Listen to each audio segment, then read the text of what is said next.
Welcome to another episode of The Brand Called You, a podcast and podcast show that brings you leadership lessons, knowledge, experience, and wisdom from thousands of successful individuals from around the world. I'm your host, Ashutosh Garg, and today I'm delighted to welcome an accomplished and successful entrepreneur from Brisbane, Australia, Mr. Avi Kumar. Avi, welcome to the show. Thank you, Ashutosh. Pleasure to be here today. Thank you. Avi is the founder and chief executive officer of the House of Avi, which is a dynamic global footwear brand that blends traditional Indian craftsmanship with contemporary design, inclusivity, and style. So, Avi, my first question for you: what gap in the global footwear market did the House of Avi set out to solve?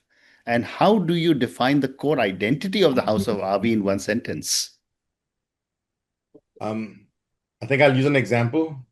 If all of us look around us, there's always a dolly auntie or a pinky bua somewhere in the family who is always struggling to get good footwear because they've got a slightly larger, wider foot that they require comfortable footwear for, right? Hmm. Even if they want jutis, etc., you don't have that kind of option in India. Yeah. And I couldn't find footwear for myself. I have a size 13, unfortunately, it's quite a large size. Hmm.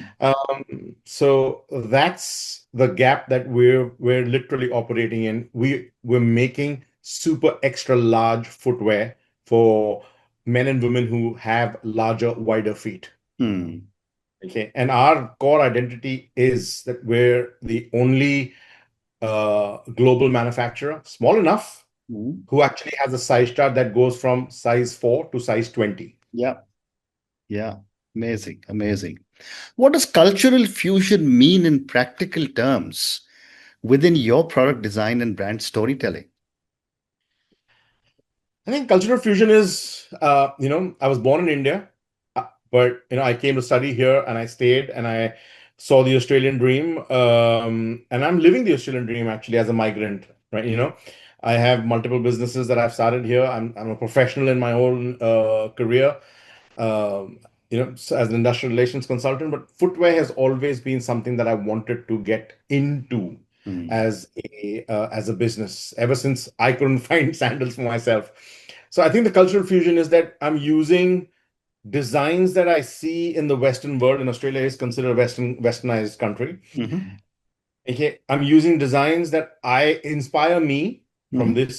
from Australia, but I'm using footwear techniques that are in India, manufacturing techniques that are made in India, Hmm. whether it be hand stitching for jutis or semi electrical machines used for our more diverse manufacturing products that we're doing in the footwear brand catalog that we have now.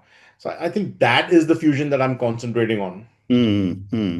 In the last one and a half, or no, the last 4, 5 years, there are a lot of young Indian brands that have come into the footwear market in India. And my Yes. question is, in a crowded global footwear market and a growing Indian set of footwear manufacturers, Yeah. what makes House of Avi unmistakably distinct? I think it's our ability to identify one simple fact of life. 90% of all the brands that you believe have come into India are Hmm. actually white label brands. They purchase from manufacturers, put their brand on it.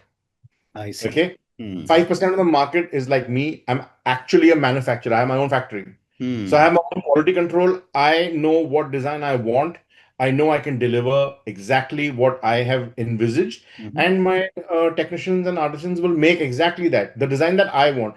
I don't have to settle for, like, oh, we can't make more than this size, or we can't bend the strap here, or we can't use this leather, that leather, nothing. I don't have those barriers because Hmm. I manufacture myself. Hmm.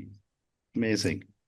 How do you preserve traditional Indian craftsmanship while adapting to modern global tastes?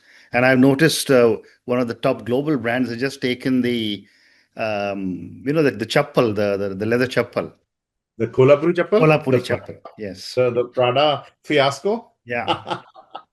Okay, I'm glad you brought that up because if you notice, jutis, they've been around for decades and decades and Yeah. generations, right? Mm. Various iterations of them. Okay.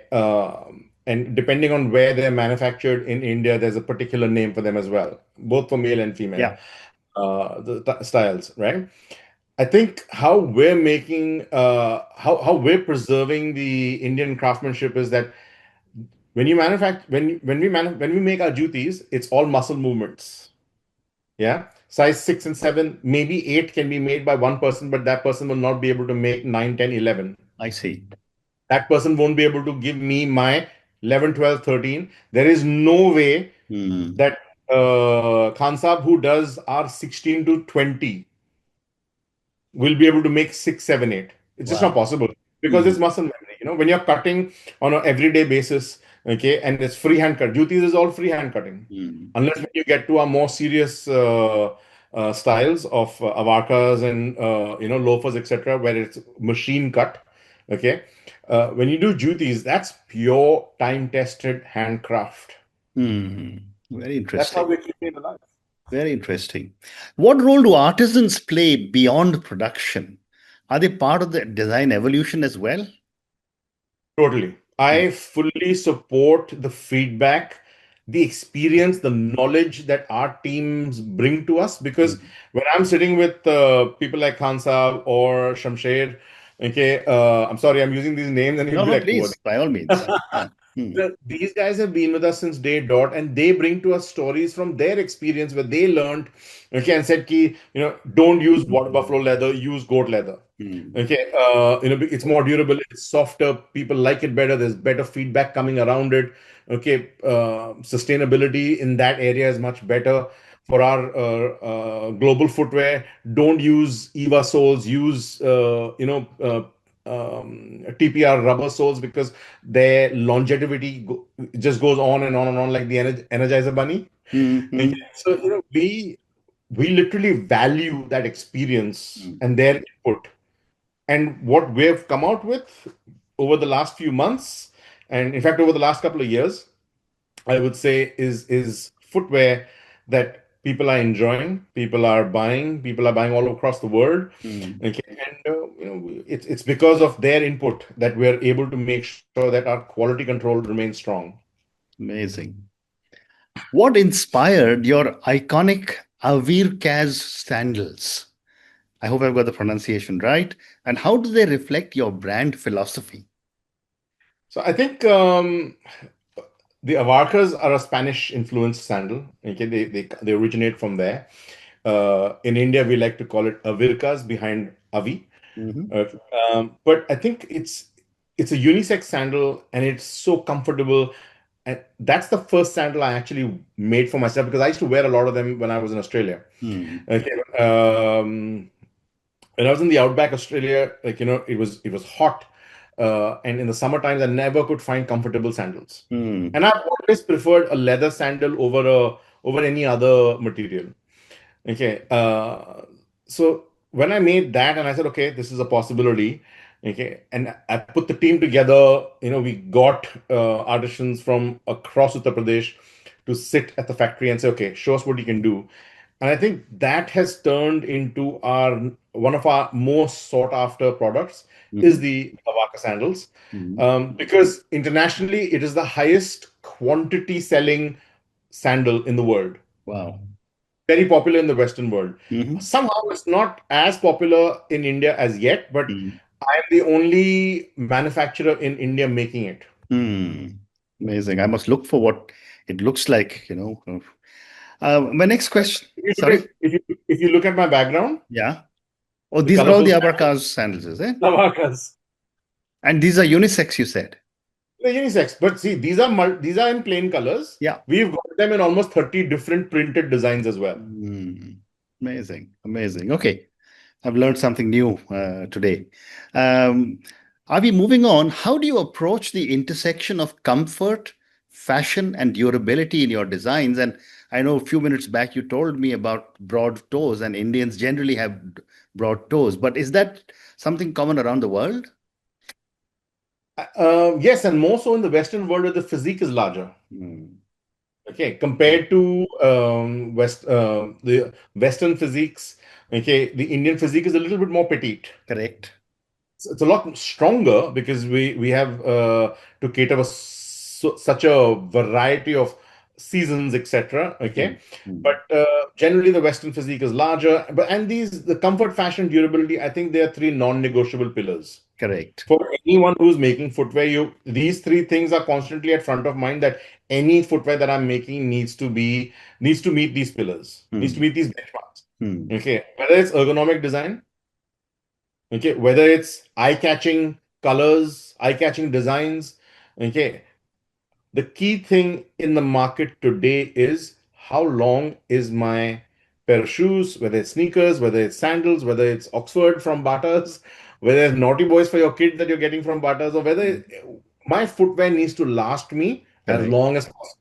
Correct. Correct. Well Okay. said. So, Well yeah. said. How do you communicate the value of handcrafted footwear to a global consumer used to mass production? I think we have been successful in shifting our brand identity from fast fashion to something what I called all the time fashion or forever fashion. Mm, Okay, because I want people to understand that when you wear a Avaka sandal, for example, that has a TPR sole on it, that sole will last you 10 years easily. It won't go anywhere. mm, That's the homework we've done to get the chemical composition right for the thermoplastic rubber we're using. mm, Okay, so I believe that's where we communicate that value to our staff, to mm. our customers. Okay, because our returns are less than 2% of anything that goes, and it's mainly for size. We Right. don't we to date we have not had a returns sent to us because of a default in our sole or durability of our materials. Amazing. Amazing. Moving on, how do you build an emotional connection between customers and a handcrafted product? I think it's more about involving the customer in the production journey. Mm, Okay, so we work with customers who will, who sometimes have a specific demand. mm, Okay, they might have a larger right foot or a smaller left foot, and we've got to, you know, then be funky enough to say, okay, you buy two sizes, one smaller, one larger, and then you have, a smaller left and a larger right. Okay, but you buy something that you can wear on opposite feet as well, and it won't go anywhere. mm, So I think it's part when we tell them that, okay, we will, because we don't build for a custom size. We build from 4 to 20. mm. Okay. And the variety of that additional sizes works for them. Very interesting. Very interesting. What has been your most effective storytelling channel so far? Social media influencers or direct to customer experiences? I think, I'll be very frank. Okay. I believe influencers are a total waste of my time. Hmm. Okay. Because any influencer is only influential for the 30 seconds that they would be on a particular post on their profile that some of their followers would see, and then they are already following other people, etc., etc. Mm, So they're a waste of my time altogether, because especially if they do something bad and my brand is associated with them, I don't want that. I've seen it happen. What we chase is somebody like a Tanya Herbert, who is the Guinness Book of World Record holder for the largest feet in the world. So on mm. earth, as a woman, she has the largest feet. Wow. She only wears House of Avi footwear Mm. because we're the only manufacturer who goes up to, and she wears our size 18s. To give you an ex Amazing. Yeah. to give you an example, okay? If Mm, I have to sell to people who have feet as large as hers, she actually is an authentic beacon for people with large feet. mm, That's her size. I don't know if it'll come through or not, but mm. Oh, that's her wow. size. You Wow. see, that's my entire face, Mm. Amazing. right? So Amazing. I prefer those kind of people. Mm. Very interesting. Designing in Australia and manufacturing in India is a very powerful model. It is. How do you manage this cross-border synergy? By drinking a lot of Red Bull, I think, because I have to stay awake for the time zones. Yes, yes, yes. No, I think I have always believed that the Make in India model would always be a success. Hmm. And I wanted to be a part of it when I started my footwear journey. I was like, I'm not going to make in Vietnam or Cambodia when I already have a muscular backend in India. Hmm. Okay. And if I can produce for the world from India itself, why not? Yeah. I was born there. Hmm. My father was in the Indian Air Force, so anytime it's like that old it's a movie dialogue, Hmm. In the religion column we put Indian. Hmm. So in my production column I put Indian. I Hmm. have no issues with that. Very interesting. Well said. You mentioned several times about how you manufacture from size 4 to size 20. Yeah. What led you to prioritize extended sizing? And what are some of the operational and design challenges that come with producing such a wide range? So when I opened my store in a regional city in 2019 in Australia, I was because I was posted there at that time with my work as well. I had everyday Australians come through the door looking at they were looking at jutis for the first time in their lives, Mm, and they were like, okay, comfortable wear, let's wear and go. And I kept getting people who kept coming, word of mouth started mm, spreading. And they said, can you make larger? I used to make till size 12 at that time in 2019. mm, In 2020, we went to size 14. In 2021, we went to size 16. Okay. And then I said, okay, there's a market here. I want to make more different styles, etc. And then some of the sports people who were trying out for the Australian Olympic swimming mm, team, mm, a couple of them were passing by Dubbo on their way to to their trials, and they stopped, and their feet are like flippers, those swimming flippers. mm, So I took dimensions, and footwear is about mathematics at the end, is geometry mhm. to get the angle right, to get the cut right, to get the stitch right. That was just the explosion of availability and possibility. Mm, And then Tanya reached out to us. I reached out to her in 2019 and said, let me make shoes for you. You're my inspiration. mm, Okay. She never got back to us. That mm. was okay. But she reached out to us in herself, in 21, and then we haven't looked back since. Fantastic. What have been your biggest challenges as you have scaled globally? Ashutosh ji, I find that, you know, people have a very short memory. And there are so many brands available Yeah. promising the earth in terms of comfort. Mm, And a lot of the customers don't realize that size charts from every manufacturer mm. are different. Correct. Okay. An example from India is Bata's produced in India. Okay, a size 8 in Naughty Boys or Oxfords will be different to the Batas that is being produced in another country. Mm. Same size, 1 centimeter here, half a centimeter there. Yeah. But it's a change, right?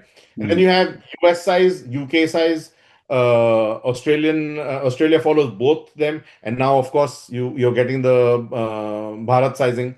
Okay, so there is no there's no one size fits all story here. That correct. is my biggest challenge. Mm, Educating the customer that mm. please go to my size chart. Look, I am true to my sizes. Very Okay, true. that is my biggest challenge. Absolutely. What role does e-commerce play versus physical retail in your own growth strategy? We are purely now a online e-commerce brand. Okay. Okay. I opened a shop in Australia to do my homework for 5 years. I did it very successfully. And then when I moved back to Brisbane again for work, okay, I'm not interested in opening an online store because Hmm. purely I find it's not that I can't take on staff, etc., but I don't feel the need for it. When I'm Hmm. available Hmm. online, I'm stocking in India, I'm producing Right. there. Right. Okay. So my back end is such a well-oiled machine, okay, that anywhere on the planet, if there's a courier service going there, Hmm. my footwear will go there if Hmm. ordered. Hmm. Interesting. We have time for two more questions for you. Which markets have responded most strongly to your brand and why? Uh, US market, definitely, because the population over there, Tanya's there, so she's been, Hmm. heavily, letting people know about the ability for the forgotten people to get their sizes now. Hmm. Bigger people with bigger feet generally used to have to settle with either men's footwear or very bland, Velcro type Mm. footwear. Mm. But now they've got a choice. Okay, so there's been an explosion from the US, same for the UK, Australia. Okay, but the secondary market that I found has been in the transsexual market. Funnily enough, in Mm. Europe, Mm. because people who were born men are now women, and they have big feet physiologically, so Mm. they want ladies' footwear that we're making. Yeah. We found a massive market there. Mm. Amazing. My last question for you. As you look ahead, what is your long-term vision? Do you see House of Avi as a footwear brand or a broader lifestyle label? I'd love to be a lifestyle label at the end of the day. Hmm. Because there's a lot more than I know that we can produce in India. But I always believe in let's do one thing at a time. So we do it right, do it well, okay, so that we don't have to redo it all the time. We Hmm. can reinvent ourselves from a brand perspective or a model perspective or design perspective, but from a comfort, durability, and customer experience perspective, we just Hmm. need to maintain that standard. So Hmm. I believe definitely we're a broader lifestyle label in the future. Okay, and my long-term vision is for my children. One of my kids will take over the HOA brand, and they might have more inclinations to add more because we want to do wool and silk scarves. It's a massive demand out there, and India is a massive producer of both. Correct. Correct. We have the ability to do that. Absolutely. Absolutely. And on that Scarves note, sorry, go go hand, ahead. scarves and footwear go hand in hand. I know, absolutely right. But on that note, Avi, I just want to say what a fascinating conversation this one has been. Footwear is something that every single human being needs, and not in one or two, but in multiple pieces of or pairs of footwear that are needed. Thank you for speaking to me about your journey, about all the great work House of Avi is doing, and all the amazing stuff you're managing to achieve with so many different people around the world. Thank you again for speaking to me, and good luck to you. Thank you so much, Ashutosh ji. Have a lovely evening there. Thank you. Thank you for listening to the Brand Called You videocast and podcast, a platform that brings you knowledge, experience, and wisdom of hundreds of successful individuals from around the world. Do visit our website www.tbcy.in to watch and listen to the stories of many more individuals. You can also follow us on YouTube, Facebook, Instagram, and Twitter. Just search for the Brand Called You.